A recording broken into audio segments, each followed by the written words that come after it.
So with all the people that you've spoken to or you've helped through your different materials or the different seminars across the world, what would you say people are looking for the most, and what stops them from achieving those things or experiencing those things in their life, would you say? You know, I know that answer even without thinking, and part of that is because I've also looked into studies on this as well. Yeah. And the word is happiness. And the challenge with that word is everyone goes, yeah, we know that.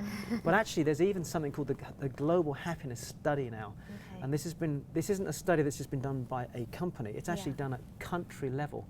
So in the last 3 or 4 years particularly, there is every single year, there is a global now measurement of happiness, to the point where even beyond the personal development world, this has drawn more attention. There are university professors, I think in places like Harvard and across on the west coast of America, and even in the United Kingdom now, where they're doing a lot. In fact, I'm hopefully going to be doing an interview with somebody soon, where they're doing studies on brain scans. Wow. And they're looking at people in jobs, in relationships, in health, and getting a sense of, because the brain triggers off at certain places when we have a strong sense of happiness, when we're feeling most euphoric, when we feel that sensation. You probably remember when you were a young girl lying on a sunny day on a grassy meadow somewhere. You know, it's the idyllic scene from a movie, and you can hear the birds, and you're just feeling this complete sense of calmness.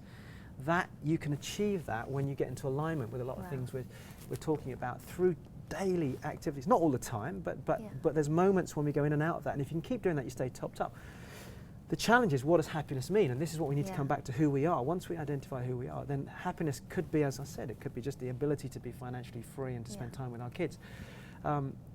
So it's hard to put a finger on it, because everybody's measure of happiness is different, but you can biologically measure it, and that's what's been happening over the last 4 or 5 years. So it is about happiness. I just want to feel happy. When I say, what does that mean? They say to me, I want to be able to get up and just travel the world when I want to. I want to be able to give money to charity when I want to. I want to be able to walk with my beautiful partner when I want to, not when I get back from work or on a Friday, Saturday, Sunday, when in the evenings or whatever. So it's about people being able to live in alignment with their purpose, but having the choices as well. Purpose, choices, and who am I? What stops them? Everything we talked about in the interview. Mum, dad, friends, other people's old beliefs. You know, and think about, you're in a balloon. You know, your purpose is getting up to the sky. The blocks are the big heavy weights hanging off the edge of the basket, and you've got to hack those weights, and there's enough sandbags there, and eventually you hack enough sandbags, you disappear, you let go of the old beliefs, the old values that have been holding you back, and then the people around you maybe, and then boom, off we go. So it's anything and everything from emotional scars. You know, when you lost your father, that creates what we call a significant emotional event. Every single human being has a significant emotional event of some kind.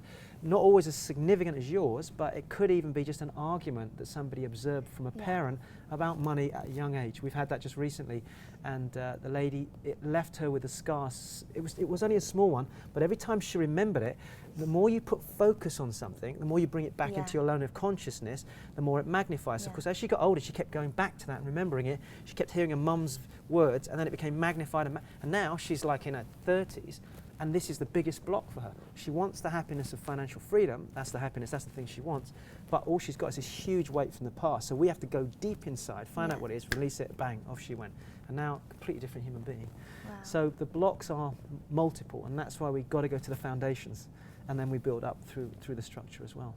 Okay, wow. So for people that are new to personal development or transformational work, or maybe they're scared of it, sometimes people are scared of making a change or venturing into a new area, what would be your message to them? Do it, just do it. I mean, honestly, the greatest fear that most people have is the fear of inadequacy or the fear of rejection. And the fear of rejection comes down to a lack of love. And this goes back to an early age of being rejected. So people are afraid also to face up. You've been on events with me where people are almost like crying because there's another step. I think, let's be honest, both you and I have been through this ourselves. I mean, if anybody's watching this, I've sat in some pretty intense processes, either with my own personal mentor or in seminars where we're doing very deep look. I remember I did a whole series of exercises looking at my beliefs about money and my relationship with my father and my mother. And of course, my father died when I was younger as well.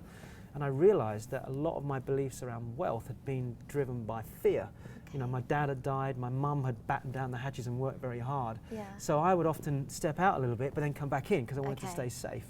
And I think what happens is that we get these blocks and it holds us back. So my big message is every human being at any emotional level is going to have fears. If somebody's watching this right now and they've had the same pattern running, whether it's in their health, whether it's in their relationship, whether it's with their career, their business. Maybe they've been to 2 or 3 seminars with Legacy, for example, and it hasn't quite happened the way they wanted it to, and they're starting to get frustrated. And what people will do is they'll blame their education, they'll blame their husband, their wife, their partner, their mentor. The results come from within. Just break through the break through the comfort zone. You know, Anthony Robbins for many years talked about you get to the comfort zone, and then what happens? We go back to where it's safe. We get to the comfort zone, we go back to where it's safe. If anyone's watching this right now, I want them to imagine they're at the edge, they're at the glass here, and they're looking through, and the fear's coming up, and I'm brand new to this, and I'm not going to, the pattern is turn back and go to where it's safe. This time, I want you to imagine when you turn around, I'm there with my arms and I'm saying it's okay. And I'm just going to gently squeeze you through the window there and then push you and then drop you carefully down and then climb over with you. In other words, there's nowhere to turn back to the comfort zone. Once we get out to there, then it's a bigger comfort zone. Then we get to the edge of that comfort zone, we go to another one. Often when we see people who have succeeded a lot, we see them once they've gone through several layers of comfort zone, and of course we go, well, it's all right for them, but what we haven't seen is where they started.